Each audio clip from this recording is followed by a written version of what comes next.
hamdan katsiran tayyiban mubarakan fi kama yuhibbu rabbuna wa yardah. Asyhadu an la ilaha illallah wahdahu la syarika lah wa asyhadu anna Muhammadan abduhu wa rasuluh. Amma ba'd. Jamaah salat maghrib rahimani wa rahimakumullahu jami'an. Alhamdulillah, kita senantiasa memuji syukur atas hidayah rahmat dari Allah Subhanahu wa taala, sehingga di malam hari ini kita kembali diberikan waktu, kesempatan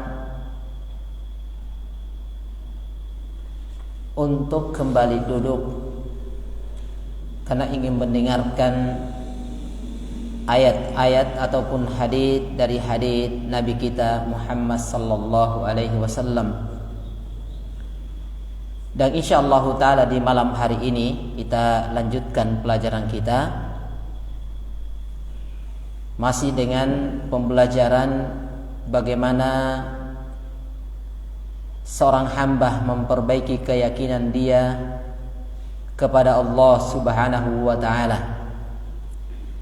Bab selanjutnya yang akan disebutkan oleh Syekh adalah babun ma jaa fir riya. Adalah bab yang menjelaskan berkaitan dengan masalah riya. Yang berkaitan dengan masalah riya.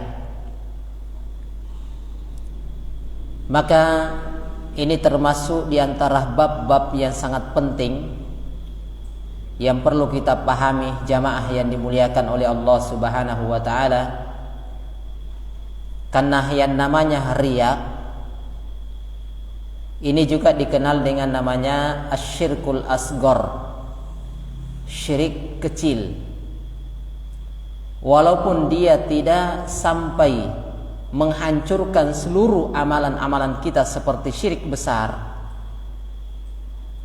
tetapi amalan ini yaitu riya itu bisa menghancurkan amalan atau pahala dari amalan kita pada atau di saat dia riya. Nah, contohnya seperti ini. Saya bersedekah atau saya berinfak atau saya membantu seseorang. Pertama kalinya saya membantu dalam keadaan ikhlas. Dalam keadaan ikhlas kepada Allah Subhanahu wa taala. Tiada lain yang kami inginkan di balik itu kecuali mendapatkan pahala di sisi Allah Subhanahu wa taala. Tetapi ternyata jamaah yang dimuliakan oleh Allah Subhanahu wa taala, ketika datang bantuan saya yang kedua atau sumbangan saya yang kedua kalinya, maka di sini muncul rasa ingin atau muncul adanya keinginan untuk dipuji, adanya keinginan untuk disanjung, adanya keinginan untuk dibesarkan, adanya keinginan untuk dikatakan bahwasanya si A itu orangnya seperti ini dan seperti itu. Maka inilah yang menghancurkan amalan ibadah kita itu di amalan yang kedua. Walaupun jumlah yang kita sumbangkan yang kedua ini jauh lebih besar daripada yang pertama, tetapi kesemuanya itu akan dihancurkan atau akan dimusnahkan dengan adanya penyakit riya. Nah, ini jamaah yang dimuliakan dan dirahmati oleh Allah Subhanahu wa taala. Yang perlu juga kita waspadai adalah ketika penyakit riya ini memasuki atau masuk di dalam ibadah kita seperti sholat. Yang mana ibadah tersebut adalah ibadah yang satu rangkaian. Kalau sholat dimulai dengan takbiratul ihram, nanti selesai saat salam. Nah, ini satu rangkaian. Gimana kalau kita sudah riya di awal ibadah? Apakah akan menghancurkan sholat kita seluruhnya? Terus yang selanjutnya adalah bagaimana kalau seandainya muncul penyakit riya ini di pertengahan sholat. Nah, ini semuanya tentunya hal yang perlu kita ketahui. Apakah juga ketika muncul di tengah itu akan menghancurkan ibadah sholat kita sama dengan ketika dia muncul di awal sholat. Di awal sholat. Maka ini dibahas oleh para ulama kita. Jika sifatnya itu ibadah yang satu rangkaian dan dia diawali sebelum ibadah tersebut, maka itu akan menghancurkan nilai atau pahala ibadah tersebut di sisi Allah Subhanahu wa ta'ala. Berbeda dengan ibadah yang sifatnya berpisah seperti tadi sedekah. Kalau sifatnya sedekah, ibadah terpisah satu dengan yang lainnya, maka tentunya ibadah atau sedekah yang kita lakukan itu yang tidak diterima pahalanya di sisi Allah di saat kita riya. Adapun yang lainnya tidak. Nah, sekarang muncul pertanyaan jamaah yang dimuliakan dan dirahmati oleh Allah Subhanahu wa ta'ala, bagaimana kalau kita riya pas di pertengahan ibadah sholat? Ini banyak dicontohkan oleh para ulama begini. Ini saya tinggal menyebutkan kesimpulannya. Ada seorang pemuda, di mana pemuda ini adalah orang yang senang dengan ibadah, beribadah kepada Allah Subhanahu wa ta'ala. Dia melakukan ibadah, tiba-tiba pada suatu saat maka dia kedatangan orang-orang yang dia anggap besar. Anggaplah seperti misalnya si pemuda ini adalah datang calon mertuanya. Jadi dia rajin ke masjid, tiba-tiba pada suatu saat dia sementara sholat, tiba-tiba datang calon mertuanya, maka akan merubah niat dia dalam saat ibadah.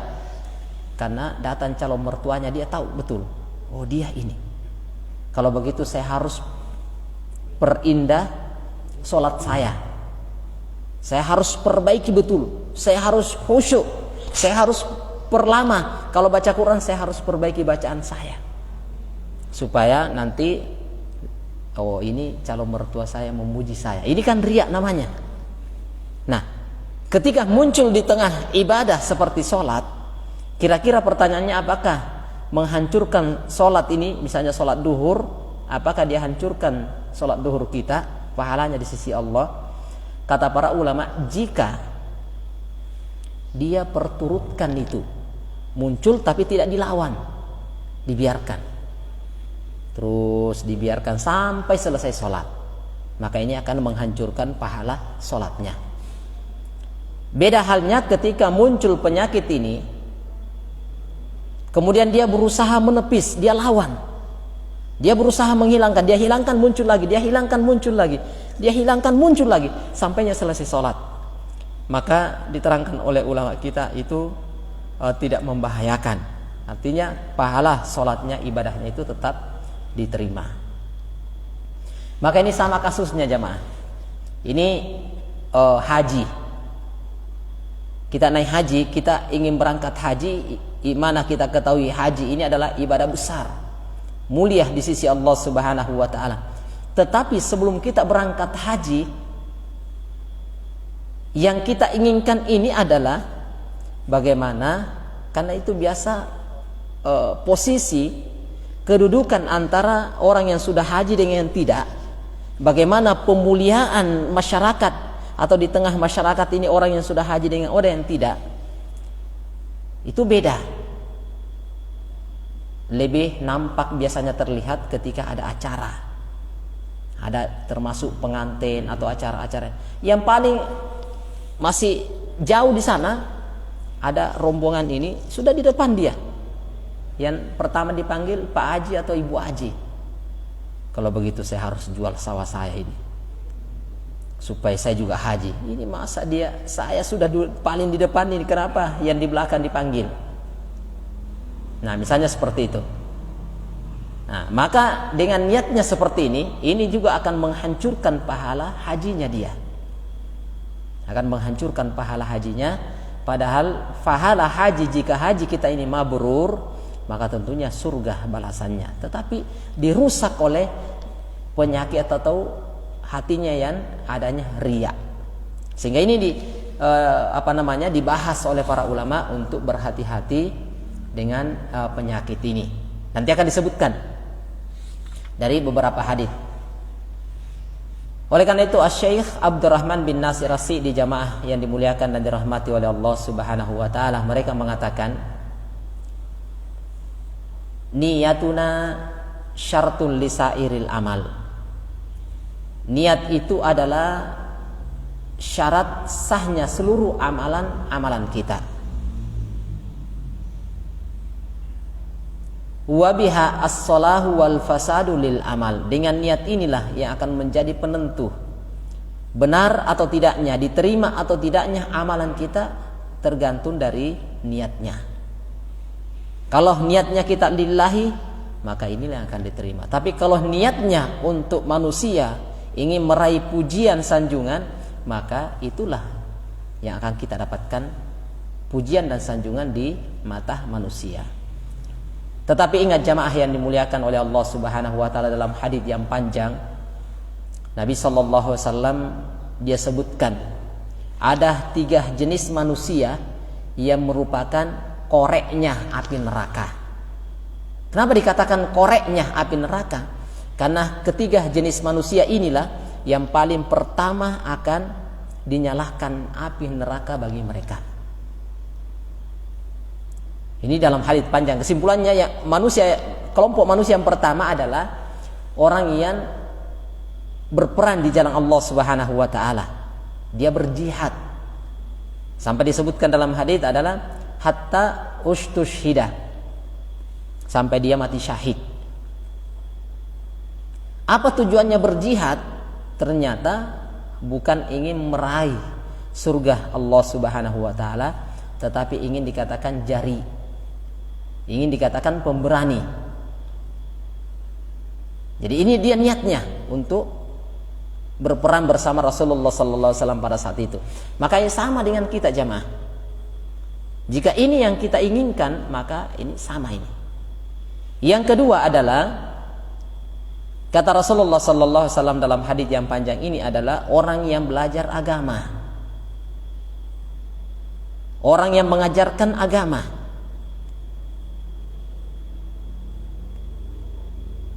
Kemudian orang yang mempelajari Al-Quran dan mengajarkan Al-Quran.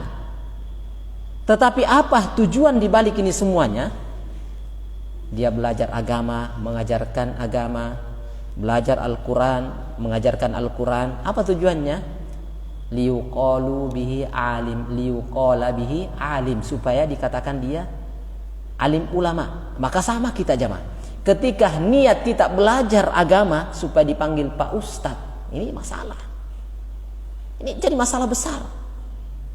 Ketika ingin lihat buktinya, ketika kita tidak dipanggil Pak Ustadz, lain-lain di sini. Ah, ini berarti ada masalah ini. Ini jadi masalah. Jadi kapan ada orang belajar agama karena tujuannya adalah supaya dipanggil Pak Ustadz, dikatakan alim ulama, oh ini bahaya ini. Inilah yang masalah niatnya. Atau dia belajar agama, mengajarkan agama untuk apa? Supaya dikatakan qari. Nah, ini masalah lagi. Dikatakan qari. Memang luar biasa si A atau si B. Dia adalah qari, hafid 30 juz. Ternyata itu memang dia inginkan supaya dipanggil mendapatkan gelar al-hafid, orang penghafal, supaya dikatakan qari. Ini jenis manusia yang kedua. Jenis manusia yang ketiga yang akan dinyalakan api neraka bagi dia, paling pertama adalah orang yang senang bersedekah. Semuanya kebaikan, tidak ada yang kejelekan. Kalau dia suka mengambil hartanya orang, suka merampas, suka mencuri atau yang lainnya, wajar. Kalau ini di atas kejelekan. Tetapi ini masalahnya adalah orang-orang yang di atas kebaikan, orang yang bersedekah, berinfak, membantu orang. Tetapi apa keinginan dari ini semuanya adalah ingin dianggap sebagai orang-orang yang dermawan.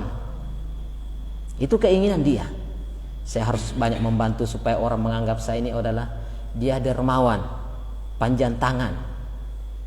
Artinya suka memberi. Tetapi di balik itu bukan mengharapkan pahala di sisi Allah Subhanahu wa taala dengan pemberian dia, tetapi yang diinginkan di balik itu adalah ingin mendapatkan gelar dermawan. Maka inilah jamaah yang dimuliakan dan dirahmati oleh Allah Subhanahu wa taala, adalah pentingnya bagi kita untuk menjauhkan diri kita dari penyakit ini, yaitu riya. Kan ini bahaya di situ. Akan membahayakan ibadah yang kita kerjakan. Itu tidak akan memiliki nilai di sisi Allah Subhanahu wa taala. Kita lanjut. Ayat yang menjelaskan tentang ini adalah firman Allah Subhanahu wa taala di dalam surat Al-Kahfi ayat 110. Dalam surah Al-Kahfi ayat 110, Allah Subhanahu wa taala mengatakan, "Qul," katakan wahai Muhammad, "Innama ana basyarum mitslukum yuha ilayya." Nah, perhatikan di sini. Ini pertama potongan ayat ini luar biasa. Ketika Rasulullah SAW mengatakan, "Innama ana basyarum mitslukum." Saya ini sama dengan manusia seperti kalian. Saya ini manusia biasa seperti kalian. Jadi Nabi itu bukan orang-orang yang ini, tetapi seperti manusia seperti kita. Hanya saja Nabi Sallallahu Alaihi Wasallam adalah yuha ilayya, kata Nabi, tetapi hanya saya itu diberi wahyu. Itu yang membedakan kalian. Sehingga Nabi itu tidak bisa disembah, tidak boleh dipuji dengan pujian yang berlebihan, tidak bisa. Sedangkan ada 3 orang yang ini niatnya baik, ibadah, ingin menyaingi atau ingin beribadah seperti ibadahnya Nabi, tapi berlebih-lebihan. Seperti 3 orang yang datang ke rumah Nabi Sallallahu Alaihi Wasallam menanyakan tentang bagaimana ibadah Muhammad Sallallahu Alaihi Wasallam. Maka disebutkan oleh istrinya ibadahnya Nabi begini, dan begini. Maka salah satu di antara 3 orang ini mengatakan, kalau begitu saya akan puasa terus. Saya tidak mau buka. Pokoknya saya akan puasa terus. Yang satunya mengatakan, kalau begitu saya akan sholat malam sepanjang malam, saya tidak akan tidur. Yang satunya lagi adalah mengatakan, saya tidak akan menikahi wanita, saya akan membujang selama-lamanya. Karena keinginan ibadah dia. Tapi ternyata menyelisihi apa yang dilakukan oleh Nabi Sallallahu Alaihi Wasallam. Sampai Nabi itu sendiri kalau kasarnya dia marah. Kalian ini bertiga ini mengatakan begini dan begini. Kalian mau puasa terus. Sedangkan saya ini sebagai seorang Nabi dan Rasul, saya itu puasa dan saya buka puasa. Artinya hari ini puasa, besok tidak. Dia ini tidak puasa terus. Yang kedua mengatakan, saya tidak akan tidur, saya akan sholat malam sepanjang malam. Maka Nabi pun ajarkan, sama dengan kita ini jamaah, duduk bermajelis ilmu itu salah satu keutamaannya. Di antara keutamaan yang banyak, kita duduk antara maghrib dengan isya ini, itu tercatat bagi kita saat sholat sepanjang malam. Tercatat sholat sepanjang malam. Walaupun kita tidak bangun sholat malam, tetapi dengan adanya ini, kita itu terhitung sholat sepanjang malam. Nah, ini keutamaan yang luar biasa. dari apa yang disebutkan oleh Nabi kita sallallahu alaihi wasallam. Jadi ini ada keterangan jelas bahwasanya Nabi itu bukan manusia yang lain dari pada umumnya manusia. Jadi Nabi sendiri mengatakan, saya ini manusia seperti kalian, hanya saya mendapatkan wahyu. Annama ilahukum ilahun wahid. Demikian pula sesembahan kalian itu satu, sama dengan sembahan saya. Ilahan wahid. Maka disebutkan, Rasulullah mengatakan setelah Allah Subhanahu wa taala sebutkan ayat ini, faman kana yarju liqa'a rabbih falyamal amalan sholihan. Jika kalian ingin berjumpa dengan Allah Subhanahu wa taala, maka beramallah dengan amalan soleh. Dengan amalan yang soleh. Yang dikatakan amalan soleh, kata para ulama, amalan soleha, yaitu harus terkumpul dua syarat. Pertama, ikhlas. Berarti tidak boleh riya. Ini jelas. Harus dikeluarkan penyakit riya. Kalau ada riya, ini tidak masuk dikatakan amalan soleh. Jadi amalan itu, siapa yang ingin berjumpa dengan Allah Subhanahu wa taala, maka faman kana yarju liqa'a rabbih falyamal amalan soleh, beramal solehlah. Ikhlas. Yang kedua adalah al-mutaba'ah lin Nabi sallallahu alaihi wasallam, mencontoh, mengikuti Nabi. Itu baru dikatakan amalan soleh. Lanjut ayat, wala yusyrik bi ibadati rabbih ahada. Jangan sekali-kali kalian berbuat syirik kepada siapapun dia. Nah ini. Maka ini jamaah yang dimuliakan dan dirahmati oleh Allah Subhanahu wa taala, jelas dari ayat ini atau penjelasan dari para ulama mengatakan bahwasanya dallatil ayatul karimah ala annal amala la yuqbalu illa idza kana khalian minasyirk. Jadi ayat ini menjelaskan kepada kita bahwasanya suatu amalan ibadah itu tidak akan diterima kecuali khalian, kosong dari kesyirikan. Nah, termasuk diantaranya adalah syirik, syirkul asgor wa syirkul akbar. Syirik kecil yaitu riya. Adapun syirik akbar yaitu syirik besar. Itulah menghapuskan, menghancurkan seluruh amalan kita. Inilah kata beliau harus selamat dari yang namanya riya. Tidak boleh ada riya di dalamnya. Maka jamaah yang dimuliakan oleh Allah Subhanahu wa taala, dari ayat ini para ulama menyebutkan ada beberapa pelajaran yang bisa kita petik. Yang pertama adalah isbatu basyariyati Muhammadin sallallahu alaihi wasallam. Jadi adanya penetapan Nabi Muhammad itu manusia biasa, sama dengan seperti kita. Berarti kalau begitu wa khuluwuhu minal khasaisi al-ilahiyah al-mulkiyah. Berarti Nabi itu tidak bisa disembah. Nabi tidak bisa menyelamatkan orang atau yang lainnya karena dia manusia seperti kita. Tidak ada kekhususan Nabi untuk dijadikan sesembahan. Sehingga kenapa? Nabi sebelum meninggal dia ingatkan, jangan pernah sekali-kali kalian jadikan kuburanku sebagai tempat ibadah, tempat sesembahan. Bahkan Nabi melaknat orang-orang Yahudi dan Nasara yang mana mereka menjadikan kuburan nabi-nabi mereka sebagai sesembahan. Maka kapan umat Muhammad sallallahu alaihi wasallam pun sama itu, maka Nabi pun melaknat umatnya. Karena ini bahayanya di situ. Kemudian yang kedua dari ayat ini, fil ayat dalilun ala syahadatain. Di sini ada dalil tentang dua kalimat syahadat. Ada dalil tentang dua kalimat syahadat. Disebutkan innama ilahukum ilahun wahid. Itu dari kalimat syahadat. Yang ketiga, anna tauhid alladzi jaa bihi nabiyuna huwa tauhidul uluhiyah. Jadi yang disebutkan di sini adalah penetapan tauhid, pengesahan ibadah hanya kepada Allah, tidak boleh kepada yang lainnya. Yang keempat, bahwasanya anna syarta qabulil amal al-ikhlasu lillahi wal mutaba'ah lin Nabi sallallahu alaihi wasallam. Syarat diterimanya amalan ibadah seorang ikhlas dan mengikuti contoh yang diajarkan oleh Nabi. Sehingga jamaah perlu kita ingatkan, bukan sekedar niat yang bagus, bukan sekedar hanya niat kita yang bagus untuk melaksanakan ibadah, kayaknya bagus kita lakukan ini karena begini dan begini.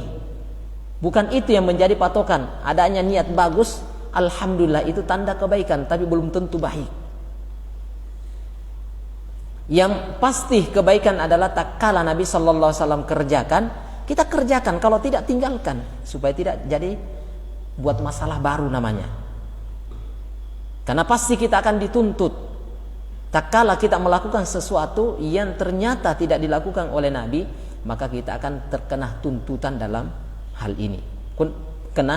Terkena pertanyaan lanjutan namanya.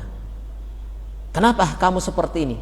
Dari mana kamu seperti ini? Oleh karena itu Imam Ahmad rahimahullahu ta'ala, jangankan ibadah, berucap itu dia tidak mau tak kala ma laisa lahu bihi imam, kalau tidak ada yang mendahului dia dalam ucapan.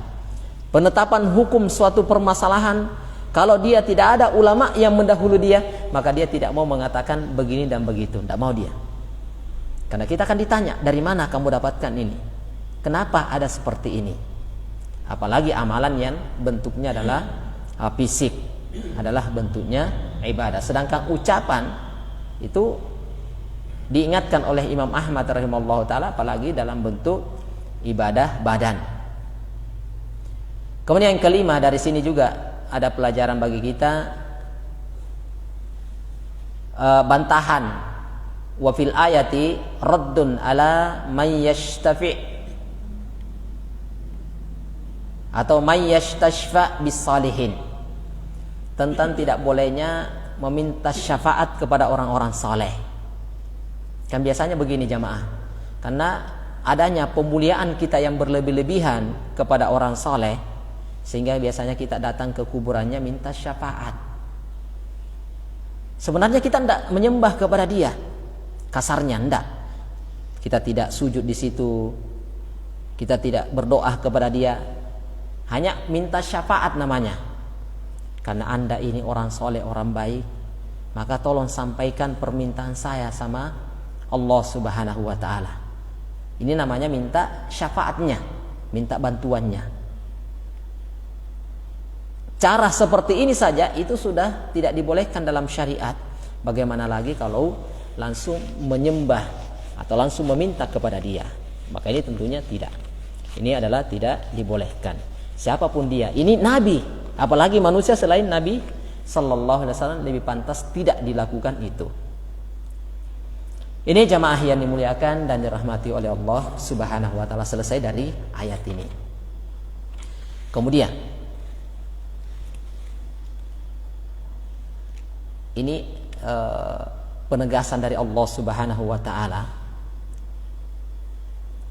jika kita melakukan kesyirikan,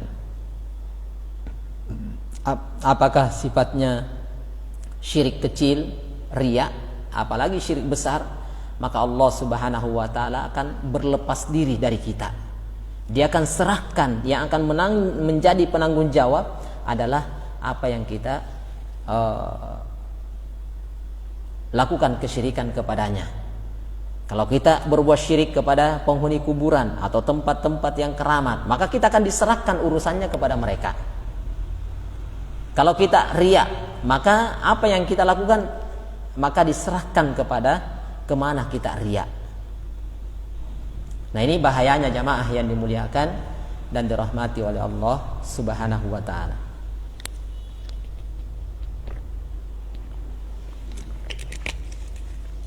Disebutkan dari hadits Abu Hurairah riwayat Imam Muslim dengan beberapa ahli hadits yang lainnya seperti Imam Tirmidzi, Imam Ibnu Majah, Imam Ibnu Huzaimah dan yang lainnya, di mana disebutkan ini hadits qudsi, lafadznya langsung dari Allah ke Nabi kita Muhammad sallallahu alaihi wasallam. Kalau Al-Qur'an itu adalah apa yang Allah firmankan kepada Jibril, kemudian Jibril ini menyampaikan kepada Nabi kita Muhammad sallallahu alaihi wasallam.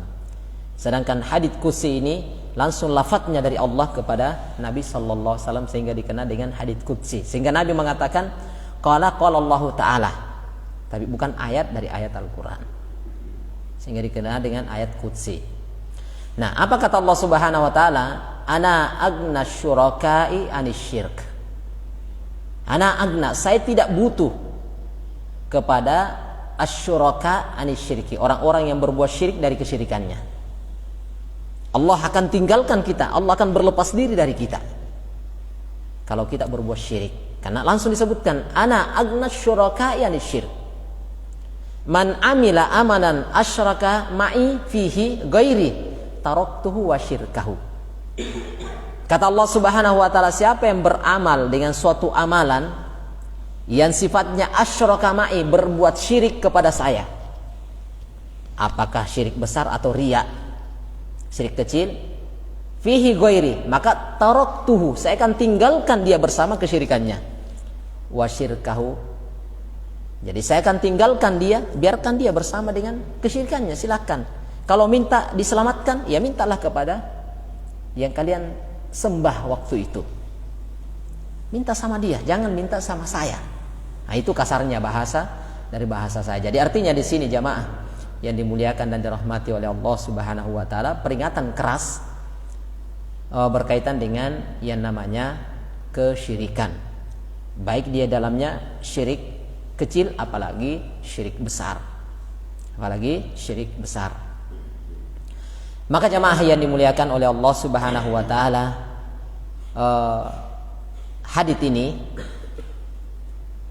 ada keterangan yang menjelaskan bahwasanya haitsu dallal haditsu ala butlani al-amal alladzi waqa'a fihi asyirk. Ini menjelaskan bahwasanya batalnya amalan-amalan yang dimana di dalam amalan itu ada kesyirikan, termasuk di dalamnya adalah riya. Kapan ada, sudah selesai. Karena Allah mengatakan ana agna syuraka'u anisyirk, saya tidak butuh kesyirikan kalian. Maka siapa yang beramal dengan amalan saleh, maka yang berbuat syirik kepadaku, maka saya akan tinggalkan dia bersama dengan kesyirikannya. Saya serahkan urusannya kepada kesyirikannya. Nah ini, maka kalau begitu jamaah, di sini pelajaran penting yang bisa kita petik adalah isbatu sifatil ghani al-mutlaqi lillahi subhanahu wa ta'ala. Allah itu maha kaya. Allah tidak butuh dengan siapapun dia. Allah tidak butuh dengan kita jamaah. Jangan sampai kita beranggapan bahwasanya ada kerugian kepada Allah Rabbu Jalla wa'ala tak kala kita ini tidak beribadah kepada dia. Tidak. Sekalipun seluruh manusia ini berbuat syirik, berbuat kekufuran kepada Allah Subhanahu wa taala, itu tidak akan mengurangi kesempurnaan dan kekayaan oleh Allah Subhanahu wa taala, tidak akan kurang. Tidak akan mengurangi kesempurnaan dan kemuliaan serta kekayaan Allah Subhanahu wa taala seandainya kita berbuat syirik. Bahkan para ulama menjelaskan, seandainya seluruh manusia dari awal sampai terakhir semuanya bertakwa kepada Allah, itu juga tidak akan mempengaruhi kekuasaan serta kesempurnaan kekayaan Allah Subhanahu wa taala. Tidak ada pengaruhnya. Kita beribadah kepada Allah karena kita yang butuh. Ini butuh kita tanamkan dalam diri kita jamaah. Jangan sampai kita mengatakan Allah akan rugi ketika kita ini menjadi orang-orang yang jelek. Tidak. Tidak akan merugikan bagi Allah Subhanahu wa taala. Kesemuanya itu akan kembali kepada kita. Ini yang pertama. Jadi Allah Subhanahu wa taala adalah maha kaya secara mutlak. Yang kedua, sama dengan sebelumnya, la yaqbalullahu minal amali illa ma kana khalisan lahu subhanahu. Allah tidak akan menerima amalan seorang hamba kecuali itu ikhlas semata karena dia. Maka jamaah, amalan apapun yang kita ingin kerjakan yang sifatnya ibadah, yang kita harapkan kebaikan di dalamnya, maka perbaiki niat kita. Sama dengan kita sholat jamaah, kita ke masjid, kita bermajelis taklim, kita hadir bermajelis taklim, bukan karena siapa-siapa, bukan karena tetangga, bukan karena ustadz kita, bukan karena ini, bukan karena itu, tidak. Karena kapan kita sholat karena malu, nanti saya dibilangi sama tetangga begini dan begini, maka karena dia malu akhirnya ke masjid, maka ini merusak. Tetapi kita datang beribadah kepada Allah, orang pun tidak datang tidak akan mempengaruhi saya, karena bukan karena saya ibadah datang ke masjid karena orang, tetapi memang semata karena Allah subhanahu wa ta'ala. Karena kapan kita beramal berbuat tidak ikhlas, juga tidak akan ada manfaatnya di hadapan Allah subhanahu wa ta'ala. Kemudian yang ketiga, butlanu ma waqa'a fihi riya minal amal.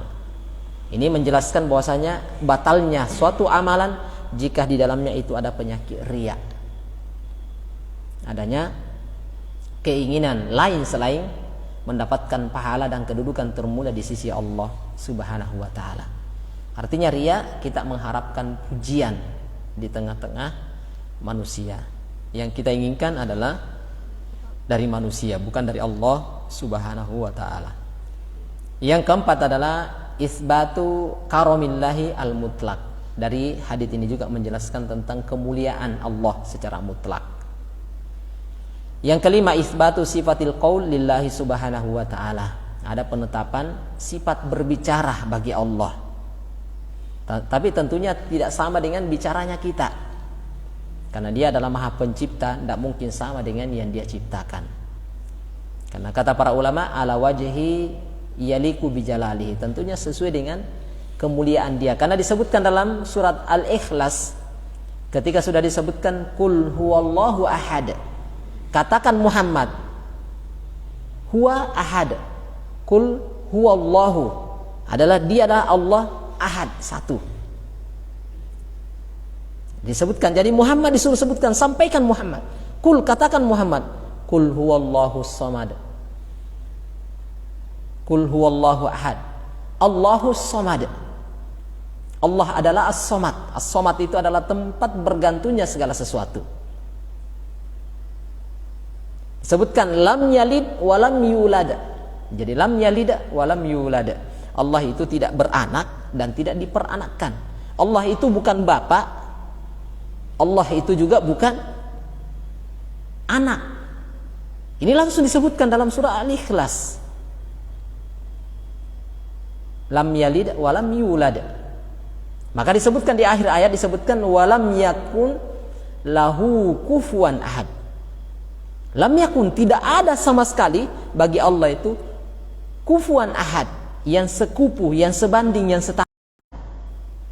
Jadi jangan sampai tergambar bagi kita kalau bicara sama dengan kita berbicara, tidak bisa jamaah, karena dia tidak ada yang sebanding dengan dia. Dalam ayat lain disebutkan laisa kamitslihi syai', laisa kamitslihi syai', tidak ada yang sama dengan dia, segala hal tidak ada. Ini yang perlu kita tanamkan dalam diri kita jamaah. Ini wallahu taala bisawab. Disinilah Allah punya sifat berbicara. Kemudian jamaah yang dimuliakan dan dirahmati oleh Allah subhanahu wa taala, hadits yang terakhir dalam bab ini adalah Nabi SAW mengingatkan kepada kita, kalau selama ini yang tergambar pada kita bahwasanya tidak ada perkara yang paling kita takuti kecuali fitnahnya Dajjal. Karena biasa. Karena di tangan Dajjal ini dia bisa menghidupkan, dia bisa mematikan, bisa menjadikan sesuatu yang hijau, sesuatu yang subur jadi gersang, jadi kering. Dia bisa turunkan hujan, dia bisa menahan hujan. Ini fitnahnya Dajjal, luar biasa ini, kata Nabi sallallahu alaihi wasallam. Sehingga jamaah di dalam salat kita itu di tasyahud terakhir itu bahkan para ulama mengatakan wajib dibaca, meminta perlindungan dari 4 perkara. Salah satunya kan di situ mimmasihid Dajjal. Ini bahkan para ulama bukan mengatakan sekedar sunnah dibaca di tasyahud terakhir, tapi mereka mengatakan wajib. Karena Nabi mengatakan falyasta'id, Mintalah kalian perlindungan dari 4 perkara. Nah, itu. Nah, inilah. Tapi ternyata jamaah masih ada lebih berbahaya daripada Dajjal. Ternyata masih ada sesuatu yang lebih berbahaya daripada Dajjal. Apa itu? Coba lihat hadits Abu Sa'id Al-Khudri. Diriwayatkan oleh Imam Ahmad, dihasankan oleh Syekh Al-Albani rahimahullah taala. Al-hadits mengatakan haditsnya sahih. Rasulullah mengatakan begini, ini model-model biasanya Nabi itu untuk menarik perhatian para sahabatnya. Ala ukhbirukum, maukah saya khabarkan kepada kalian sesuatu bima huwa akhwafu alaikum indi mim masihid dajjal. Ini kata Rasulullah ini. Maukah saya khabarkan kepada kalian sesuatu yang paling saya takutkan menimpa kalian daripada Dajjal. Daripada Dajjal. Wih, ini luar biasa ini jamaah. Kalau Nabi sampai mengatakan seperti ini. Qalu bala, maka para sahabat mengatakan, tentu ya Rasulullah. Maka qala Rasulullah sallallahu alaihi wasallam, asyirkul khafi. Syirik yang halus. Kalau syirik kasar itu ya itulah syirik besar. Tapi ini syiriknya khafi, tersembunyi, halus. Dicontohkan oleh Nabi sallallahu alaihi wasallam, yaqumur rajulu fayusalli, ada seseorang yang melaksanakan salat. Kemudian setelah itu fayuzayyinu salatahu lima yara min nadhari rajulin. Nah, ini tadi. Dia melaksanakan salat, kemudian dia perindah salatnya.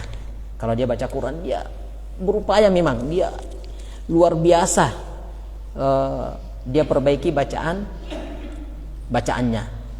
Untuk apa? Ini dia. Kalau memang dia suaranya bagus, dia bisa memperbaiki suaranya, tapi tanpa ada tujuan lain, maka ini tidak ada masalah. Orang memperbaiki sholatnya supaya dia bisa khusyuk, tidak ada masalah. Yang masalah ketika lima yara min nadhari rajulin, supaya orang itu memperhatikan dia, supaya orang itu memuji dia, supaya orang itu menyanjung dia. Memang luar biasa sholatmu. Nah, itu yang dia harapkan. Maka inilah yang paling ditakuti atau ditakutkan oleh Nabi kita sallallahu alaihi wasallam. Tertimpahnya kita adalah yang namanya penyakit hati, yaitu riya. Dan ini sangat halus, sehingga Nabi katakan adalah syirkul khafi, syirik yang halus. Nah, kita ini tidak tahu, hanya antara seorang hamba dengan Allah subhanahu wa ta'ala. Kita tidak nampak. Beda kalau syirik besar, biasanya kan orang bawa makanan ke tempat keramat. Di tempat-tempat keramat, orang datang ke sana motong sapi, motong kambing. Nah, itu jelas nampak. Kalau ini tidak. Sholatnya bagus, yang lainnya bagus, semuanya bagus, tapi di balik itu ada niat-niat tertentu. Maka ini yang tidak dibolehkan. Kemudian jamaah yang dimuliakan, ada beberapa pelajaran dari hadits yang terakhir ini. Yang Nabi sebutkan adalah yang paling saya khawatirkan, takutkan menimpa kalian daripada Dajjal adalah syirik kecil atau syirik yang halus. Adalah, maka di sini ada pelajaran, kata beliau adalah al-uslubu min asalibil Islam adalah as-su'al wal jawab. Termasuk diantara uslub-uslub cara para Rasulullah SAW mengajari para sahabatnya dengan ada metode tanya jawab. Tanya jawab, jadi seperti itu. Jadi ada yang tidak jelas ditanyakan, karena memang itu cara untuk lebih memperjelas sesuatu. Jadi bukan sesuatu yang terlarang ketika orang bertanya dalam hal yang tidak jelas. Yang kedua adalah syafaqatun Nabi sallallahu alaihi wasallam wa hirsuhu alaihim. Di sini bisa juga kita lihat bagaimana kasih sayangnya Nabi sallallahu alaihi wasallam dan semangatnya beliau untuk menyelamatkan sahabat-sahabatnya. Karena Nabi dia ingatkan, maukah kalian saya perlihatkan, saya sebutkan tentang sesuatu yang lebih berbahaya daripada Dajjal. Berarti menunjukkan Nabi itu sangat menyayangi, sangat mengharapkan, menginginkan sahabatnya itu selamat. Yang ketiga adalah syiddatul hadar atau syiddatu al-khatari riya an sahibihi li khafaihi, kata beliau, wat takhallusi minhu wa quwwatud da'i ilai. Jadi disebutkan bahwasanya hadits ini menjelaskan tentang syiddatu khatari riya, tentang bahayanya yang luar biasa penyakit riya ini kepada orang atau kepada pelakunya. Ini sangat berbahaya. Kenapa? Karena sangat halus sekali. Yang kedua adalah kata beliau wa quwwatu ad-da'i ilai. Wa quwwatu ad-da'i ilai, dan kuatnya dorongan motivasi untuk ke situ. Ini indikasi atau sesuatu yang bisa mendorong orang ke situ, itu luar biasa jamaah. Kemudian yang terakhir adalah bayanu khataril masihid dajjal wa tahdhiri minhu. Ini juga hadits ini menjelaskan tentang bahayanya fitnah dajjal. Karena Nabi sudah ingatkan tentang fitnah yang sangat besar adalah fitnahnya Masih ad-Dajjal. Maka dengan ini selesai jamaah satu ayat dan dua hadits yang disebutkan oleh ulama kita. Mudah-mudahan bisa bermanfaat insyaallah taala apa yang bisa kita bacakan dan sebutkan. Wallahu taala bissawab. Iya, silakan.